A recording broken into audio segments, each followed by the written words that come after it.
പരിപാടി ആരംഭിക്കുകയാണ്. പുഴക്കോട് EMS charitable സൊസൈറ്റിയുടെ ഒരു ചെറിയ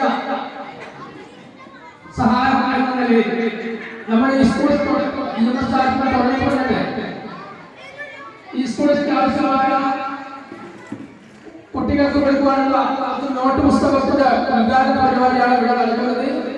ഈ പരിപാടി ഉദ്ഘാടനം ചെയ്യുന്നത് നമ്മുടെ ബഹുമാനപ്പെട്ട ചാത്തമംഗലം ഗ്രാമപഞ്ചായത്ത് പ്രസിഡന്റ് കോഴിക്കോട് അവരുടെ ഈ പരിപാടിയോട് ഊഷ്മളമായി സ്വാഗതം ചെയ്യുകയാണ്. ഈ പരിപാടി ആശംസ അർപ്പിച്ച് സംസാരിക്കാൻ നമ്മുടെ ബഹുമാനപ്പെട്ട 17ാം വാർഡ് മെമ്പർ ശ്രീജേച്ചി, നമ്മുടെ പുഴക്കോട് HM മിഥുൻ മാസ്റ്റർ, നമ്മുടെ PTA പ്രസിഡന്റ് സന്ദീപ്, നമ്മുടെ സീനിയേഴ്സ് മെമ്പറും നമ്മുടെ ചാരിറ്റബിൾ കമ്മിറ്റി അംഗവുമായ അനിത, അതുപോലെ തന്നെ ഈ പരിപാടി അധ്യക്ഷം വഹിക്കുന്നത് നമ്മുടെ സൊസൈറ്റിയുടെ പ്രസിഡന്റായിട്ടുള്ള OK ജനാർദ്ദനൻ, ഈ രക്ഷാകർത്താക്കൾ ഇവരെല്ലാം ഈ പരിപാടിയിലേക്ക് സ്വാഗതം ചെയ്തിട്ടുണ്ട്. ഉപാസന നമ്മുടെ വായനശാഖ പ്രസിഡന്റ് ഈ വിനായക മാസ്റ്റർ പരിപാടിക്ക് സംസാരിക്കുന്നത്. ഇവരെല്ലാം ഒരിക്കൽ കൂടി സ്വാഗതം ചെയ്തുകൊണ്ട് ഈ പരിപാടിയുടെ അധ്യക്ഷ സ്ഥാനം അലങ്കരിക്കുന്നതിന് വേണ്ടി നമ്മുടെ സൊസൈറ്റിയുടെ പ്രസിഡന്റായിട്ടുള്ള OK ജനാർദ്ദനനെ സ്നേഹപൂർവ്വം ക്ഷണിക്കുന്നു.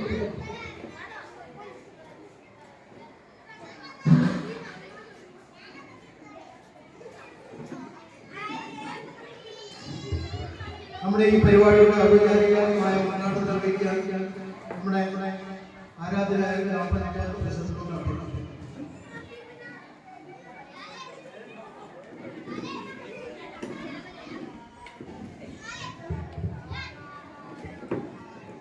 പ്രിയപ്പെട്ട ഈ ചടങ്ങിലെ അധ്യക്ഷൻ ഈ ചാരിറ്റബിൾ സൊസൈറ്റിയുടെ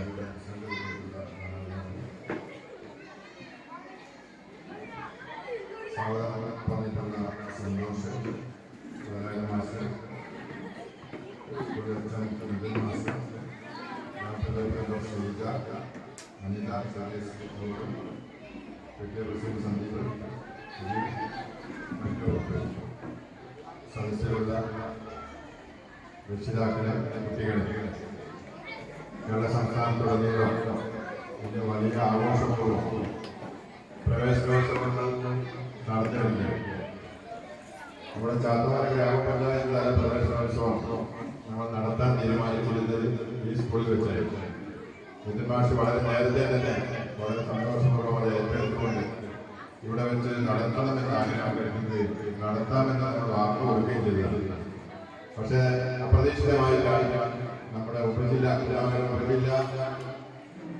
പ്രവേശനോത്സവം ചാത്തമംഗലം GLP സ്കൂളിലേക്ക് വന്നതാണ്.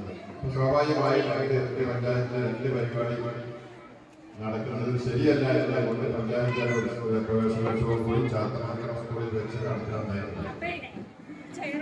നമുക്കറിയാം, കേരളത്തിലെ പൊതുവിദ്യാലയങ്ങളൊക്കെ വളരെ ശക്തിപ്പെട്ടുകൊണ്ടിരിക്കുകയാണ്.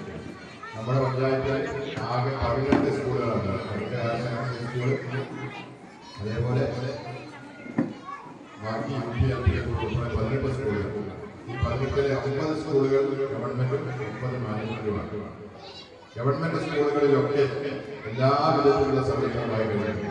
കെട്ടിടങ്ങളായി, ഫർണിച്ചറായി, ടോയ്ലറ്റുകളായി, എല്ലാവിധ സൗകര്യങ്ങളുമായി കഴിഞ്ഞു.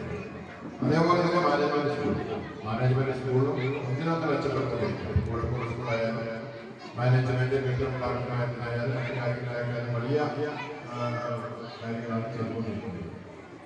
നമ്മുടെ പൊതുവിദ്യാലയങ്ങളെ ശക്തിപ്പെടുകയായി ഇതെല്ലാവരുടെയും കൂട്ടായ്മയുടെ ഫലമായിട്ടാണ് ഗവൺമെന്റിന്റെ തദ്ദേശ സ്ഥാപനങ്ങളുടെ അധ്യാപകർ, മാനേജ്മെന്റിന്റെ നാട്ടുകാർ എല്ലാവരുടെയും കൂട്ടമായ പരിശ്രമത്തിന്റെ ഭാഗമായിട്ടാണ് പൊതുവിദ്യാലയങ്ങളൊക്കെ ശക്തിപ്പെടുത്തിക്കൊണ്ടിരിക്കുന്നത്. അതിന്റെ ഭാഗമായി ഓരോ വർഷവും സ്കൂളുകളിൽ കുട്ടികളുടെ എണ്ണം വർദ്ധിച്ചുകൊണ്ടിരിക്കുന്നു. പൊതുവിദ്യാലയങ്ങളിലൊക്കെ ഇപ്പൊ ഗവൺമെന്റ് നമുക്കറിയാം, ഗവൺമെന്റ് 1 മുതൽ 8ാം ക്ലാസ് വരെയുള്ള കുട്ടികൾക്ക് മുഴുവൻ പാഠഭാഗങ്ങൾ എത്തിച്ചു. സ്കൂളിലെ മലയാളികൾക്കൊക്കെ പ്രതീക്ഷിച്ചു. നമ്മൾ കുറച്ച് വർഷങ്ങൾക്ക് മുമ്പ് നമ്മൾ ആലോചിച്ച് നമുക്കറിയാം, സ്കൂളിലെ പരീക്ഷയുടെ തലേന്ന് പോലും പാഠഭാഗം കിട്ടാത്ത അവസ്ഥ ഉണ്ടായിരുന്നു. സ്കൂൾ തുറക്കുന്നതിന് മുമ്പായിട്ട് പാഠപുസ്തകം സ്കൂളിൽ എത്തുന്നു. കാലഘട്ടത്തിനനുസരിച്ച് പാഠപുസ്തകങ്ങളിൽ ചെറിയ ചെറിയ മാറ്റങ്ങൾ വരുന്നു.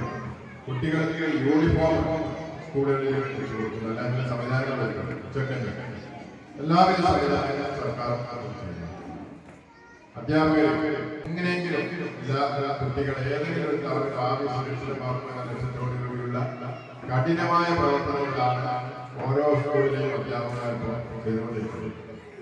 നമുക്കറിയാം, നമ്മളെ കഴിഞ്ഞ ഈ വെക്കേഷനിൽ നമ്മളെല്ലാവരും പലതരത്തിലുള്ള ടൂറും ആഘോഷങ്ങളും പരിപാടികളും വീട്ടിൽ പോകും അങ്ങനെയുള്ള കാര്യങ്ങൾ ചെലവഴിച്ചു. അധ്യാപകരൊക്കെ കുട്ടികളെ പഠിപ്പിക്കുന്നതിന് എന്തെല്ലാം ചെയ്യണമെന്നതിനെ സംബന്ധിച്ചുള്ള കോഴ്സുകളും കാര്യങ്ങളൊക്കെ അധ്യാപകരുമായിരുന്നു. എല്ലാ നിലയിലും കുട്ടികളെ സംരക്ഷിക്കുന്നതിന് വേണ്ടി എല്ലാവരും തയ്യാറാണ്. അപ്പൊ അതിന്റെ കൂടെ നമ്മളും നാട്ടുകാരായ നമ്മൾ നിന്ന് കൊടുക്കണമെന്നാണ് എനിക്ക് പറയാനുള്ളത്. അപ്പൊ ഇതൊക്കെ സൗകര്യങ്ങളിലായിട്ട് നമ്മുടെ സ്കൂളിന്റെ തൊട്ടടുത്ത് നിന്ന് വലിയ തുക കൊടുത്തുകൊണ്ട് കുട്ടികളിലേക്ക് വലിയ റിസ്ക് ഏൽപ്പിച്ചുകൊണ്ട് അൺഎയ്ഡഡ് മേഖലയിലേക്ക് കുട്ടികളെ പറഞ്ഞിരിക്കുന്നു. ഇതിന്റെ ആവശ്യമല്ലോ, നിങ്ങളൊരു പരിശോധനകളല്ല ആളുകൾ പരിശോധന നടത്താൻ പറയുന്നത്. എന്താ പറയാ, നിങ്ങൾക്ക് സ്കൂളിനെ സംബന്ധിച്ച് പരാതികളാക്കി പറയാൻ ഒരുപാട് വേദികളുണ്ട്. ഇതിന്റെ മേലെ സ്കൂളിൽ അധ്യാപകരെ സംബന്ധിച്ച് പരാതി എച്ചമ്മനോട് പറയാൻ പറയും. എച്ചമ്മനെ സംബന്ധിച്ച് പരാതി പഞ്ചായത്തിൽ പറയാൻ പറയാം. പഞ്ചായത്തിൽ വിട്ട് കിട്ടിയിട്ടുള്ള സ്ഥാപനമാണ് UP LP സ്കൂൾ. അതിൽ പറയാനാണെങ്കിൽ ഒരുപാട് ഇതിനൊക്കെ പല അതോറിറ്റികളുണ്ട്. അവരെ പറ്റി പരാതികളും കാര്യങ്ങൾ ബോധിപ്പിക്കാം. നിങ്ങളെങ്ങനെ അതിന് പരാതികളെ പരിഹരിക്കാൻ പറ്റാത്ത പരാതികളൊന്നും ഉണ്ടാവില്ല. സ്കൂളുകളിൽ എന്തെങ്കിലും പോരായ്മകൾ എന്തെങ്കിലും ഇതിന്റെ പോരായ്മകളുടെ ആശയം അല്ലെങ്കിൽ വിദ്യാഭ്യാസം പോരായ്മ പരിഹരിക്കണം.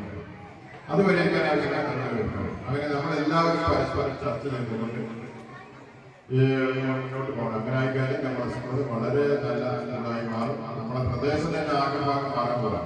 എല്ലാ റോഡുകളും സ്കൂളുമായി ബന്ധപ്പെട്ട എല്ലാ റോഡുകളും ഹൈടെക്കാൻ പോകാം. അതിന് പുറമെ നമ്മുടെ പ്രദേശത്ത് കോളേജ് ITI ഒരുപാട് മാറ്റങ്ങൾ നമ്മൾ ഈ മേഖലയിലേക്ക് വന്നുകൊണ്ടിരിക്കുകയാണ്. അതിനൊക്കെ കാരണമായിരിക്കുന്നത് നിങ്ങളൊക്കെയാണ്. എല്ലാവരുടെയും കൂട്ടമായ പ്രവർത്തനം. ഇനിയും നമുക്ക് പൊതുവിദ്യാലയ സംരക്ഷണത്തിന് വേണ്ടി ഒത്തൊരുമിച്ച് പ്രവർത്തിക്കാൻ മാത്രം സൂചിപ്പിക്കാൻ. മറ്റൊന്ന് നമുക്കറിയാം, പാഠപുസ്തകങ്ങളൊക്കെ കിട്ടിയാൽ നോട്ട് പുസ്തകമൊക്കെ ഭയങ്കര വിലയാണ്. നോട്ട് പുസ്തകം പല സ്കൂളുകളിലും നമ്മുടെ ഞാൻ താത്തൂർ എൻ്റെ വാർഡിലുണ്ട് താത്തൂർ ALP സ്കൂളിലെ പ്രവേശനോത്സവ പരിപാടി കഴിഞ്ഞിട്ടാണ് ഞാൻ കൊണ്ട് വരുന്നത്. അവിടെ കുട്ടികൾക്കുള്ള എല്ലാ നോട്ട് പുസ്തകവും അവിടുത്തെ CPM എന്ന് പറയുന്ന പാർട്ടിയിലാണ് റാങ്കിലേക്കാണ് നോട്ട് പുസ്തകം ചെയ്യുന്നത്. അതേപോലെ ഇവിടെ എല്ലാ കുട്ടികൾക്ക് ഇവിടെയുള്ള എല്ലാ ഇവിടെയുള്ള കുട്ടികൾക്ക് ഈ നോട്ട് പുസ്തകം EMS ചാരിറ്റബിൾ സൊസൈറ്റി എന്ന് പറയുന്ന ഒരു സംഘടനയാണ്. ഈ സംഘടനയെ സംബന്ധിച്ച് പരിചയപ്പെട്ട ആവശ്യമായി പ്രദേശത്ത് ചാരിറ്റി പ്രവർത്തനങ്ങൾ എല്ലാ വിധത്തിലുള്ള ചാരിറ്റി പ്രവർത്തനങ്ങൾക്കും നേതൃത്വം കൊടുക്കുന്ന ഒരു സംഘടനയാണ്. അത് നമുക്കറിയാം, ഒരുപാട് പ്രയാസമായിട്ടുള്ള ആളുകൾ നമ്മുടെ സമൂഹത്തിലൊക്കെ ഉണ്ട്. അത്തരത്തിലുള്ള ആളുകളെ സഹായിക്കുക എന്നുള്ള ലക്ഷ്യത്തോടു കൂടി അതുപോലെ പ്രായത്തിലുള്ള ആളുകളെ സംരക്ഷിക്കുക, അവർക്ക് വേണ്ട കാര്യങ്ങൾ ചെയ്തു കൊടുക്കുക, ഒരുപാട് ത്യാഗമായ പ്രവർത്തനങ്ങൾ സംഘടന ചെയ്യുന്നുണ്ട്. ആ സംഘടനയെ പ്രത്യേകമായി ഈ കുട്ടികൾക്ക് പാഠപുസ്തകം സംഘടനയെ ഞാൻ പ്രത്യേകമായി അഭിനന്ദിക്കുകയാണ്.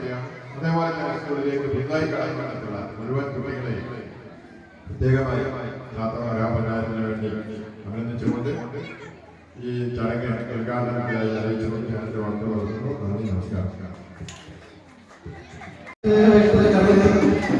ചാരിറ്റബിൾ സൊസൈറ്റി നമ്മുടെ പുസ്തകങ്ങളുടെ ഉദ്ഘാടനമാണ്. അത് നൽകുന്നതിനായി ഗ്രാമപഞ്ചായത്ത് പ്രസിഡന്റിനെ സ്വീകരിക്കുന്നതിനായി ഈ സ്കൂളിലെ അച്ഛനെയും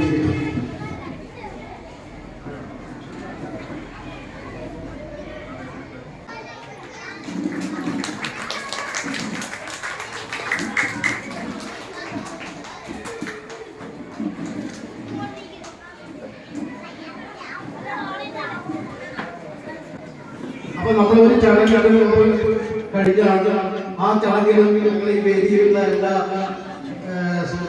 ആശംസകൾ അറിയിച്ചതാണ്. അതേപോലെ തന്നെ ഈ പരിപാടിക്ക് നമ്മുടെ വിവിധ സംഘടനകളുടെ സാരഥികൾ ആശംസകൾ അറിയിച്ചതായി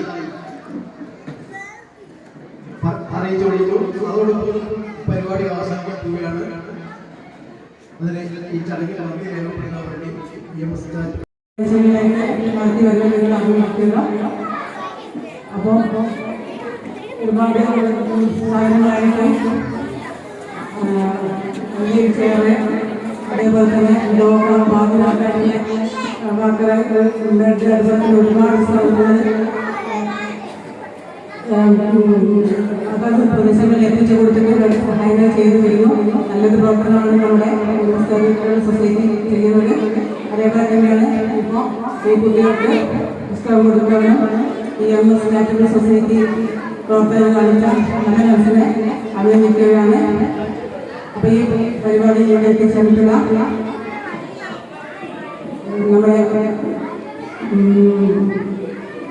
ഉദ്ഘാടകൻ പൂർവ്വികളാകുന്നത് അതിൻ്റെ നന്ദി പറയുകയാണ്.